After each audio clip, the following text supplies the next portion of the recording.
What's up, guys? Welcome back to the channel. If you're new here, my name's Tyler. Behind me we have the Sandworm. There we have the 2025 Bronco, the Sandstorm, which I actually changed the name to just Sandworm Bronco. We're going to stick to the Sandworm theme. But anyways, we've got 3 boxes sitting right here from RCI Off Road. I did purchase these. I bought these. They didn't sponsor these, so I bought these. As you guys know, the Bronco has skid plates on it. The truck does not. And the truck does not have as much clearance as the Bronco, so technically the truck probably needs skid plates more than the Bronco actually does, because the Bronco, I barely hit the bottom of it when I trail it. So we've got skid plates here, but before we open these and get into it, make sure you guys like and subscribe, and let's roll the little intro here, and then let's go ahead and unbox these bad boys.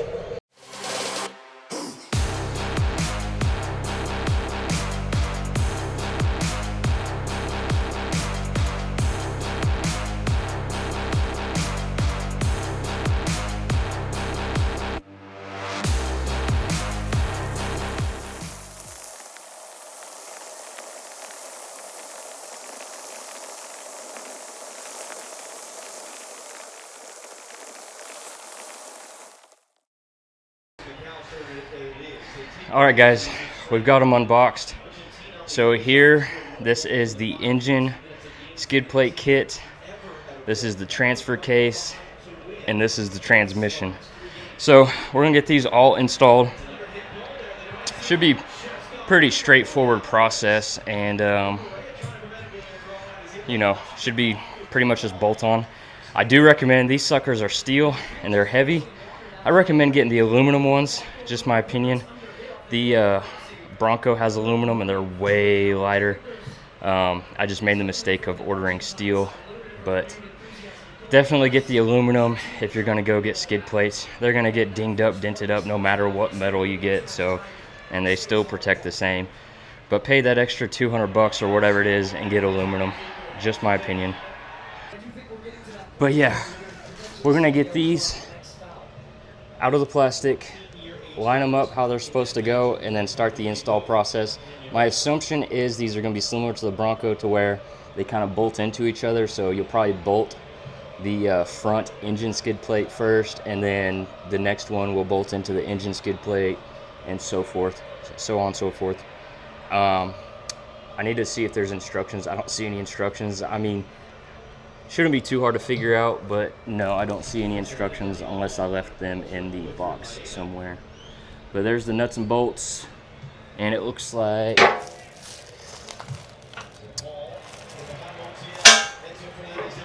you have some of the threaded inserts for the frame, just from what I'm seeing there. So I'm assuming there's spots in the frame where this is going to bolt to, and I'm going to have to move my Wolf Box underbody camera at some point, and we can bolt that onto the skid plate, which will be fine.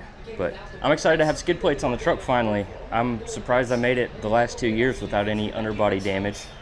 As you guys saw the last video, we got a dent in the side, but we got that fixed. So now we're gonna cover the bottom, protect it, and let's go. And we're still watching the World Cup. It's going good, so rooting for Spain here. I wish I was rooting for the US, but you know, they got beat out pretty quick. So anyways, let's go ahead and start installing this. All right, so I'm gonna show you guys, they do provide a QR code on here for the instructions. I'm gonna link these instructions in the description, because you kind of have to search for the Colorado Canyon. So the only issue I foresee is in their instructions, it is a Colorado and the bumper is slightly different. So we're gonna have to figure this portion out, because even though they provided instructions for the Colorado Canyon, they're for the Colorado. They're not instructions for the Canyon, at least when it comes to the engine skid plate. These 2 skid plates are going to be much easier because they go under, but this is supposed to replace that portion right there, and the pictures shown in the instructions don't align with the Canyon. So we're going to have to figure this out, and I'll let you guys know how it goes. We might even just skip this portion for now. We'll see. We'll just see how much of a pain it is to do this.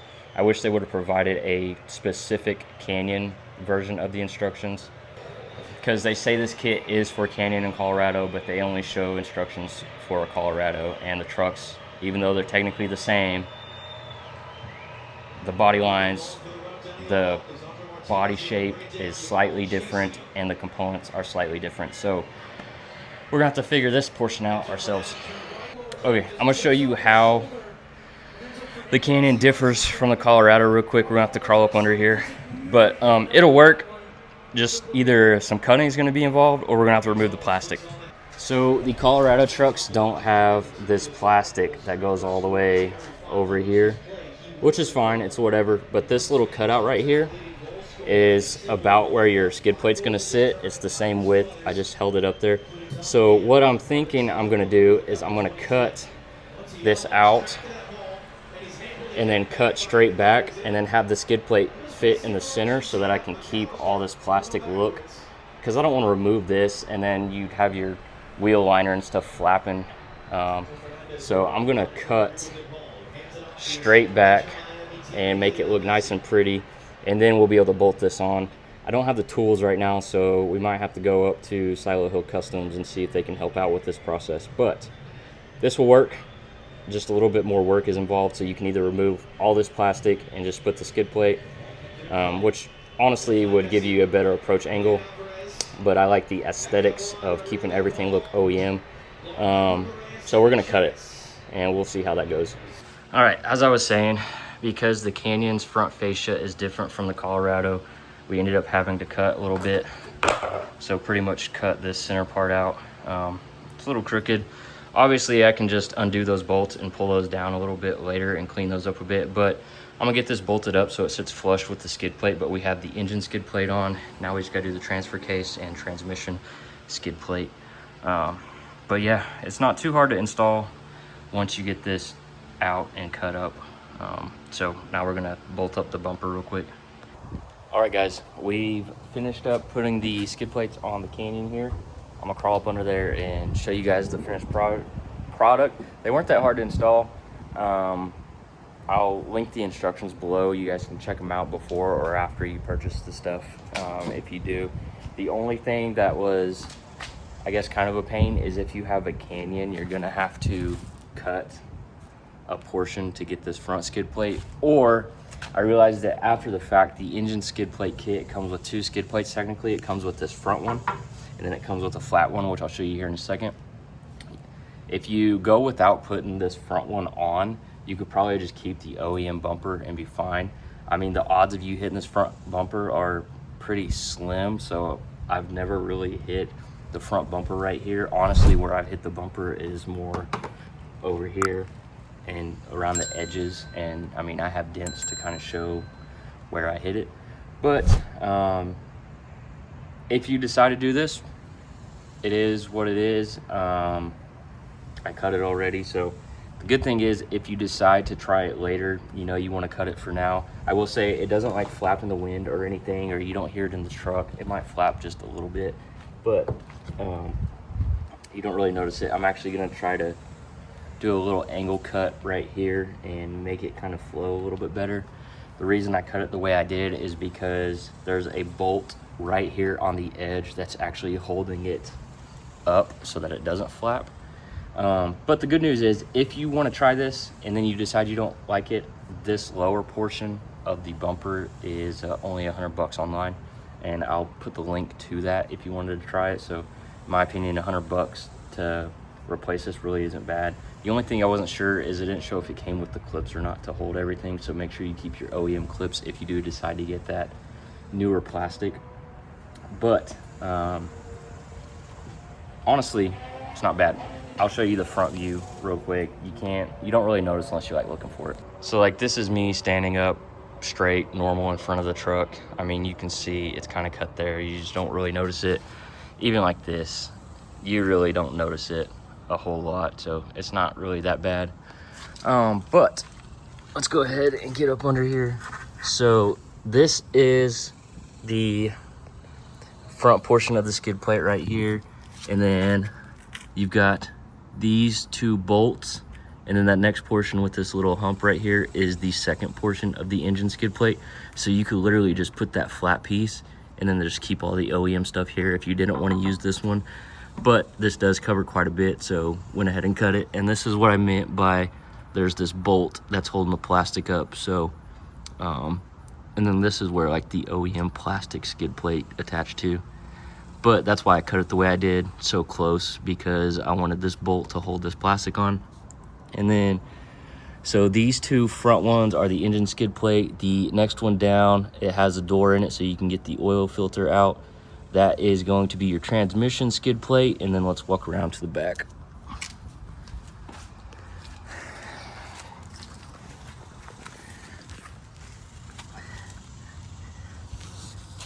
And then right here is your transfer case skid plate, and you can see I got my Wolf Box camera back down there. That's kind of the best spot I could find to put it. Hopefully it doesn't get hit. I don't think it will, but worst comes to worst, it gets hit, falls off. I'll either have to replace the camera or just move it. I can move it back a little bit, I think, but it's pretty, I mean, it sits up pretty high, so the odds of me really scraping that camera are low, because most of the time when I was trailing, the cross member is right here where these bolts are. That's about where I've scraped the truck. I haven't really scraped anything past that, so most of my scrapes when I'm trailing are this front portion, so not too worried about it. But yeah, we've got all this, and they just use like the speed clips that you slide in and then you bolt stuff on. Super pretty straightforward. The only thing I'm nervous about is every once in a while I might have to take these down and clean them if mud gets up in there. So that's really the only downside I see about having skid plates, is the mud getting up in there. I mean, there's holes and stuff to allow the mud and stuff to kind of filter out or flow out, but they're not big. So if you get a lot of mud in there, eventually you're gonna have to take those off and clean them. I mean, it's just a couple 15mm bolts. You'll undo them, drop the skid plates out. The only thing is, these are the steel ones, so they're decently heavy. I recommend, if it was me doing this again, I would have went with aluminum. The only thing I would say about steel is steel is gonna be a little bit more rigid against like rocks and scrapes and stuff. You know, hitting it, it's not gonna bend as easy or dent as easy. The only thing with steel is it's not going to be as forgiving as aluminum will be. So like if you get a bunch of little scrapes and dings on an aluminum skid plate, it's going to pop out way easier, and it's going to deflect and bend right back to where you need it to go. Steel, you bend it, that's going to be about it. But for around here, there's a lot more rocks, so steel might be a little more handy on the trails. It's just going to protect a little bit more, and it's not gonna bend as easy, but if it does bend, then you're kind of stuck with those. Whereas aluminum, you could pop those out, or it would reshape itself almost. But that's it. Super excited to have skid plates on the truck finally. Now we just need to get rid of the side steps and get some sliders. I will say with the steel, I don't know how much those are. I think how much those weigh.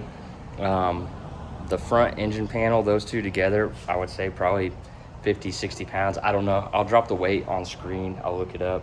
The middle transmission plate, probably, it felt like 50 pounds when I was trying to lift it and hold it with one hand while bolting it down. So that plus the truck cap, I mean, I've added probably 400 pounds to the truck between those two, because the truck bed cap back there is probably 300 pounds. And then just adding all these skid plates, another 100 pounds or so, maybe even more. That's why I suggest going aluminum, especially if you're gonna have stuff in the truck bed like me. But I needed some protection for the truck because we haven't had it this whole time, and I've been lucky. I mean, I've only been hung up on the truck once, and really, I haven't really hit the bottom, but that's mostly because I knew I didn't have skid plates, so I was being really careful. Now I have skid plates, and now it's going to give me a little bit more confidence to do a little bit more extreme stuff, but at the same time, that confidence could really bite me in the ass, because I might be like, oh, I have skid plates, let's try this, and then get myself in a situation that, you know, sucks. But either way, we got protection now. The only thing I want to add is I do want to add the fuel tank skid plate. I can't remember. I don't think RCI has a fuel tank skid plate. I think AEV had one, and then I think it was Victory 4x4 had one, but these are all from RCI. Bought them as a kit. So the kit comes with the engine skid plate, transmission, and the transfer case skid plate. And I believe they're on sale right now, so if you want to check them out. And I bought these. They didn't send these out or nothing. I just straight up just bought these because I needed skid plates. So anyways, that's really it for the video. Next video you'll see is us on the trail, hopefully, and testing the skid plates out, seeing if they do what they do. I mean, I did scrape them already, mostly because they were heavy, so I was laying under the truck and I was sliding them on the concrete to get them under there, so they've already got some scratches and stuff, but that's gonna happen anyway, so I wasn't too worried. And then my wolf box camera, if you guys are curious, before I did have it bolted to the frame, but since those skid plates cover the frame, I wasn't able to bolt those back in unless I drill a hole or something, which I didn't do. So I actually have some super strong, like almost glue, double-sided tape, and this is what it looks like.